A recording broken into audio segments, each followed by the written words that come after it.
This latest Netflix series starring Arnie was one that did certainly surprise me.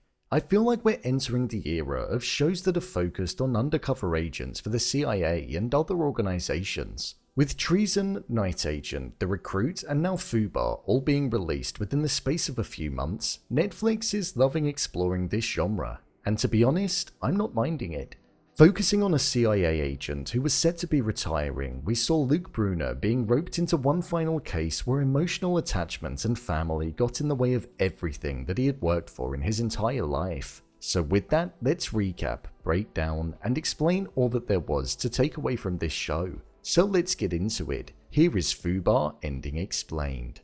Just to let you know, this video will contain spoilers. So Arnold won't be back for any more installments of the Terminator series, but we saw him make his arrival as CIA agent Luke Bruner, a show which was titled after its final word that was spoken after 8 hours of a runtime. Rather cliche and funny, but it does actually sum up the show.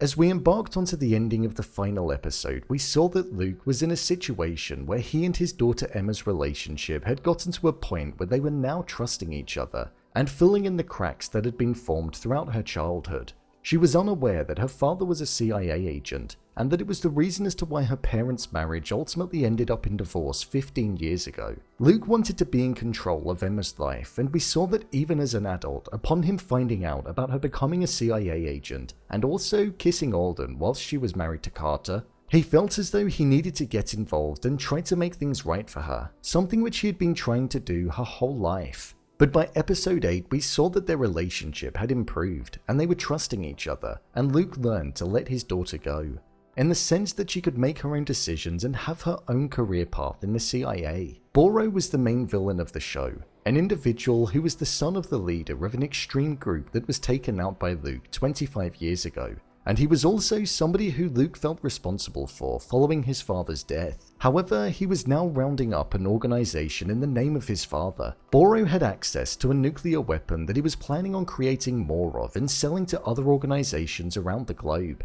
which would prove to be a threat. But there was one group in particular, a group that Volek was representing, something which was briefly brushed over and will most likely have some importance in the next season. Volek mentioned that there was a mole that was working within the CIA, and with the phone call that Tina took right at the end, it's most definitely pointing towards it being her. A twist that I didn't expect, but definitely makes the most sense due to her being the newest recruit in the entirety of the team. With Boro essentially being trapped with Emma underground, we saw that the both of them had to work together in order to get out due to the vent being up high. This was where we saw that Emma essentially took out all of the pent-up feelings and anger that she had about her father and put it upon Boro. Emma was constantly blaming her father for how she was acting in the present day, when in reality it was her own actions that had caused the heartbreak between herself and Carter. So she realized that her father was only looking out for her, something which was a real defining moment for the character and the true moment where she saw sense. She saw the way that Boro was feeling about her father, and she realized that she felt the exact same, and it was wrong to think that. With them crawling through the vent, Luke had managed to open up the top parts and pulled out Emma. However, he left Boro in there, showing that he had finally let go of the sentimentality that he had over supporting him once he was without his father. With the suitcase with the nuclear weapon being near a fire, it ultimately meant that it went off with Boro still trapped inside, and we were led to believe that he had died, but that wasn't actually the case. A few months later, we saw that during the wedding of Tally, Luke's ex-wife, who he was extremely in love with and actually confessed his love to her on her wedding day, Boro managed to track the family down due to the ring that Emma had on her finger during the interrogation. This was where an epic face-off happened, and we saw both Emma and Luke take Boro out and ensure that he would most definitely not be returning. The damaging part with that was that Emma, Luke, Aldo, Barry, and Rue's identities were burned, meaning that all extreme organizations around the globe would be looking for them to take them out or grab them, so they'd be able to get information out of them. So it meant that there was quite literally nowhere for the group to hide. They could never return home, lost all assets, which most likely meant that Luke's son will lose the company that he revealed that he just sold for several millions of dollars, and they would all need to set up new identities. Things were totally Fubar, a word that I'd never heard of before, but I saw that it was something that was considered slang in the States. So after googling it, it definitely made sense. Thoroughly confused, disordered, or ruined, which things most definitely were. It felt as though the show set up a season 2 with the way that things ended. We saw the value in the reason as to why Emma and Luke never told anybody that they cared about that they were in the CIA, because the moment that the information was out there, everything turned crazy. The romances. There were a couple of romances that we saw unfolding in the show. We had Luke and Tally, who were previously married, but his job was what caused them to drift apart. Right at the end, he mentioned how he wanted to be with her, and that now he was retired, he had the time to give her, something that he always wanted. He even revealed to her what he had been up to in the CIA, showing just how much he cared about her as he was supposed to keep it quiet. It felt as though she wasn't going to accept him back into her life in a romantic way, but there was a deep sense of care there.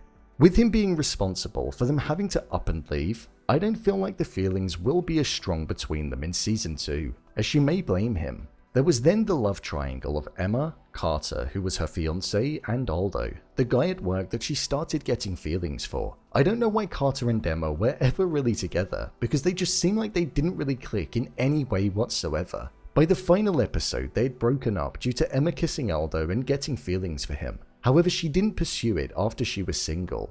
This was mainly because Aldo didn't want to feel as though he was only being chosen because she was now alone. He wanted to be her number one choice, not the option that she had after she wasn't with her fiancé, so there were no true happy love stories in the show, other than Tina and Barry, which did seem like a genuine one and was quite funny to watch develop. However, with the very idea that she could be a mole on the inside, I have a feeling that the relationship could disintegrate very quickly. Overall review. I thought this show was pretty good, for what it was. I was worried that it would lean in on the comedy a bit too much, but it didn't. It provided an engaging story that had some interesting subplots that were going on. Some moments were a bit cringy, and I felt some of the lines that Arnold and Fabiana were delivering towards each other felt a little forced and unnatural. I really liked the dynamic of the entire team. I thought they nailed the casting for that, and Rue's humor was something that was a great addition to a show where a character like her was able to provide light-hearted moments and really shine. There was one thing that I wasn't a big fan of, and that was the way that they would just throw several months later on screen so many times, as it made the story feel a bit too pieced together and not have a consistent flow. Monica Barbaro and Arnold most definitely stole the show. They were the two standouts in my opinion. Is this the best agent show that's been released on the platform? Most probably not, but it was engaging, it had an interesting story, and it was good to see Arnie back on the screen. I'd welcome a season 2, but I do feel as though it could lose its charm the more that it gets created, especially when shows like The Night Agent, which just felt like it contained a better story, currently exist. But who knows, maybe they'll make more. So, there you have it, Fubar Ending Explained.